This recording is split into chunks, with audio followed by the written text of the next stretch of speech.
Hi all. ಇವತ್ತು ನಾನು prepare ಮಾಡ್ತಾ ಇರೋದು ಚಿಕ್ಕ ವಯಸ್ಸಿಂದ ತುಂಬ ಹೇಟ್ ಮಾಡ್ತಾ ಇದ್ದಂಥ ಚವಳಿಕಾಯಿ. ಬಟ್ ಇದನ್ನು ಈ ಥರ ಪಲ್ಯ ಮಾಡಿದರೆ ಸ್ವಲ್ಪ ಇಷ್ಟ ಆಗುತ್ತೆ. ಬನ್ನಿ ರೆಸಿಪಿ ನೋಡೋಣ. ಪಾತ್ರೆನ ಸ್ವಲ್ಪ ಹೀಟ್ ಮಾಡಿಕೊಂಡು ಅದಕ್ಕೆ ಕರಿಬೇವು ಹಾಕ್ಕೋತಾ ಇದ್ದೀನಿ.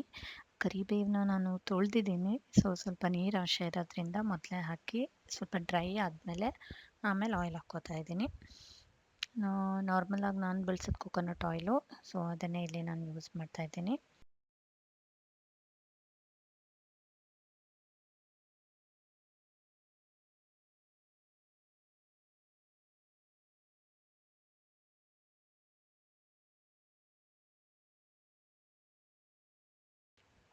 ಓಕೆ. ಇದಕ್ಕಿವಾಗ ಕಟ್ ಮಾಡ್ಕೊಂಡಿರೋ ಆನಿಯನ್ ಹಾಕ್ಕೊತಾ ಇದ್ದೀನಿ. ನಾನಿಲ್ಲೊಂದು 2 ಆನಿಯನ್ ಕಟ್ ಮಾಡ್ಕೊಂಡಿದ್ದೀನಿ. ಸ್ವಲ್ಪ ಫ್ರೈ ಮಾಡ್ಕೊಳ್ಳೋಣ.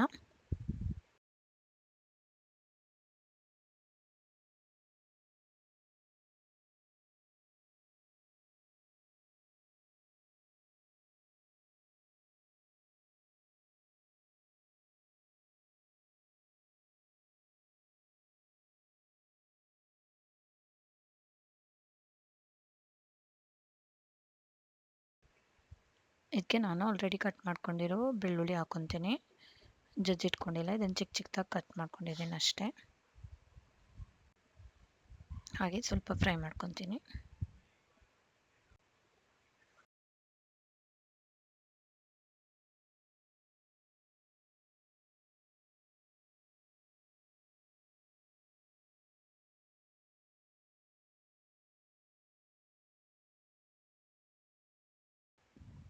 ಓಕೆ. ಈಗ ನಾನು 1 ಟೊಮೆಟೊ ಕಟ್ ಮಾಡಿ ಇಟ್ಕೊಂಡಿರೋದಿದೆ, ಅದನ್ನು ಇದಕ್ಕೆ ಆ್ಯಡ್ ಮಾಡ್ಕೊತೀನಿ. ಆ್ಯಂಡ್ ಸ್ವಲ್ಪ ಫ್ರೈ ಮಾಡ್ಕೊತೀನಿ.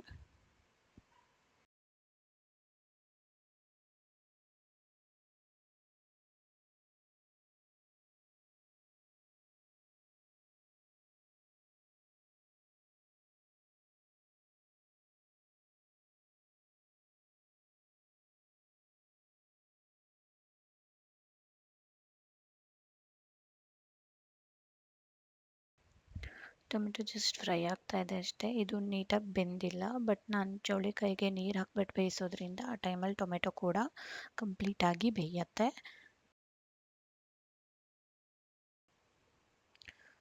ನಾನು ಚೌಳಿಕಾಯಿ ಆಲ್ರೆಡಿ ಕಟ್ ಮಾಡಿ ಇಟ್ಕೊಂಡಿದ್ದೀನಿ. ತುಂಬ ಚಿಕ್ಕದಾಗಿ ಹೆಚ್ಕೊಂಡಿದ್ದೀನಿ. ನಿಮಗೆ ಬೇಕಾದರೆ ನೀವು ದೊಡ್ಡ ಸೈಜಲ್ಲಿ ಕೂಡ ಹೆಚ್ಕೋಬೋದು. ಇದನ್ನ ಆ್ಯಡ್ ಮಾಡ್ತೀನಿ.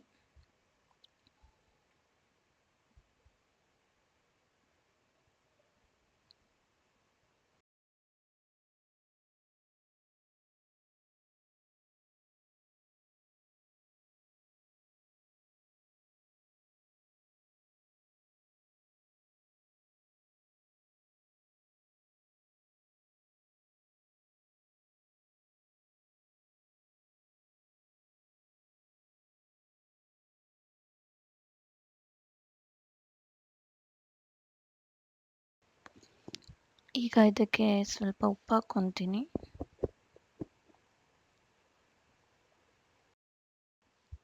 ಹಾಗೆ ಮಿಕ್ಸ್ ಮಾಡ್ಕೊಳ್ಳೋಣ.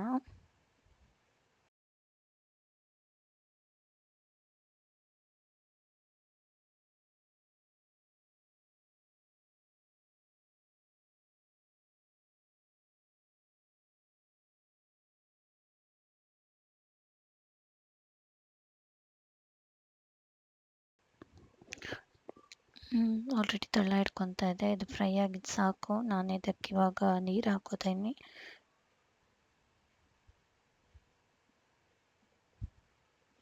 ಸೊ ಇದು ನಾನು ಇವಾಗ ಹಾಕ್ಕೊಳ್ತಿರೋ ನೀರಲ್ಲಿ ಇದು ಫುಲ್ ಕಂಪ್ಲೀಟಾಗಿ ಬೇಯಬೇಕು.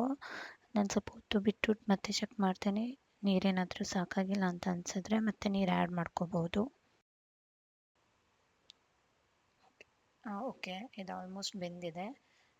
ಇದಕ್ಕೆ ನಾವು ಸ್ವಲ್ಪ ಖಾರ ಅಥವಾ ಹುಳಿ ಏನೇನು ಬೇಕೋ ಆ್ಯಡ್ ಮಾಡ್ಕೋಬೋದು. ಇದು ಚೌಳಿಕಾಯಿ ಏನಂತಂದರೆ ಅದು ನನಗೆ ನಾರ್ಮಲಾಗಿ ಅಷ್ಟು ಟೇಸ್ಟ್ ಅನಿಸಲ್ಲ. ಸೊ ಅದಕ್ಕೆ ಸ್ವಲ್ಪ ಜಾಸ್ತಿ ಖಾರ ಮತ್ತು ಹುಳಿ ಹಾಕ್ಕೊಂಡ್ರೆ ಸ್ವಲ್ಪ ತಿನ್ನಂಗಾಗತ್ತೆ ಅನ್ನೋದು ನಂದು ಒಪಿನಿಯನ್ನು. ನಾನು ನಾರ್ಮಲಾಗಿ ಇದಕ್ಕೆ ಉತ್ತರ ಕರ್ನಾಟಕದ ಖಾರ ಬರುತ್ತೆ, ಅದನ್ನು ಬಳಸ್ತೀನಿ. ಸೊ ನೀವು ನಾರ್ಮಲಾಗಿ ಯಾವ್ದು ಯೂಸ್ ಮಾಡ್ತೀರೋ ಅದನ್ನು ಯೂಸ್ ಮಾಡ್ಕೋಬಹುದು. ಸ್ವಲ್ಪ ಖಾರ ಹಾಕಿದ್ದೀನಿ, ಹಾಗೆ ಸ್ವಲ್ಪ ಮಿಕ್ಸ್ ಮಾಡ್ಕೊತೀನಿ.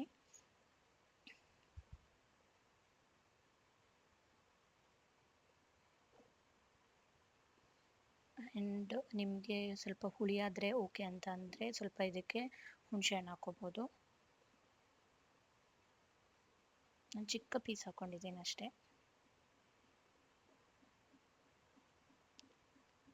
ಸ್ವಲ್ಪ ನೀಟಾಗಿ ಮಿಕ್ಸ್ ಮಾಡಿಬಿಟ್ಟು ಇದಕ್ಕೆ ಇನ್ನೂ ಒಂದು ಸ್ವಲ್ಪ ನೀರನ್ನು ಸೇರಿಸ್ಬಿಟ್ಟು ಇನ್ನೂ ಒಂದು 5 ಮಿನಿಟ್ಸು ಬೇಯಕ್ಕೆ ಇಡ್ತೀನಿ.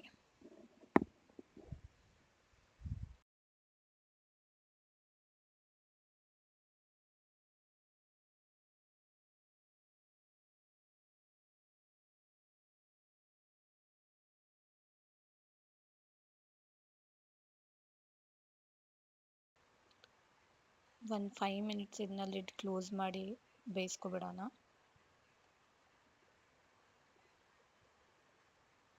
ಇದು ರೆಡಿ ಇದೆ ಇವಾಗ. ಮಸಾಲೆ ಹಾಕಿರೋದ್ರಿಂದ ತಳ ಸ್ವಲ್ಪ ಸೀದ್ಕೊಂಡಂಗೆ ಆಗಿದೆ, ಬಟ್ ಇಟ್ಸ್ ಫೈನ್. ಇಟ್ಸ್ ತುಂಬ ಒಳ್ಳೆ ಟೇಸ್ಟ್ ಕೊಡುತ್ತೆ ಆ ಮಸಾಲೆ.